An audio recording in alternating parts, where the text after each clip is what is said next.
Сәлем достар, бүгін сіздермен өте оңай жасалатын, әрі балалық шақтың керемет дәмін есімізге түсіретін сүтті коржықтар дайындаймыз. Алдымен жылы сүтке қантты қосып, екеуін венчикпен араластырып аламыз.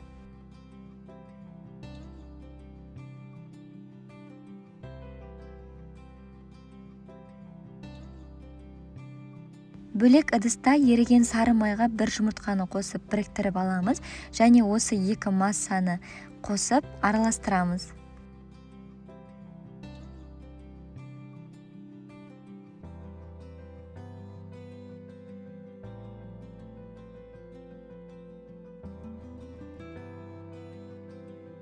Және соңында електен өткізілген ұнға разрыхлителді қосып, осыны біздің сұйық массамызға 2-3 бөлікпен қосамыз. Бірден қосып жібермеңіздер, себебі біздің қамырымыз қатты болып кетуі мүмкін. Бізге өте жұмсақ әрі қолға кішкене ғана жабысатындай қамыр болу керек. Егер ұндарыңыз аз болып қалған жағдайда 10-20 граммдай ғана кішкене ғана ұн қосып жіберсеңіздер болады. Кейін осы қамырды пакетке салып, бір не болмаса жарты сағатқа холодильникке салып қоямыз. 1 сағаттан кейін қамырды алып жая беруге болады.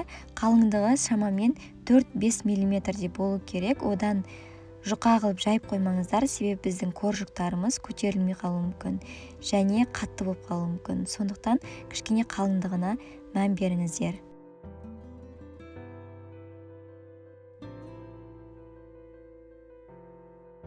Жайып алғаннан кейін осындай домалақ формамен кесіп аламыз. Менде бүгін кесе болды. Сіздер кез келген форма не болмаса дәл осыған ұқсас затты пайдалануға болады. Кейін осы коржықтарды пергамент төселген противеньге орналастырып, үстіне жұмыртқаның сарысын жағамыз және видеода көрсетілгендей шанышқымен узорлар жасап шығамыз. Кейін коржықтарды қызып тұрған пеште 180 градуста 12-15 минутта пісіріп аламыз.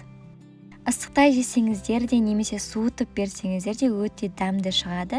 Тура балалық шағымыздың дәмін еске түсіретін осы коржықты жасап көріңіздер және нәтижесімен бөлісуді ұмытпаңыздар.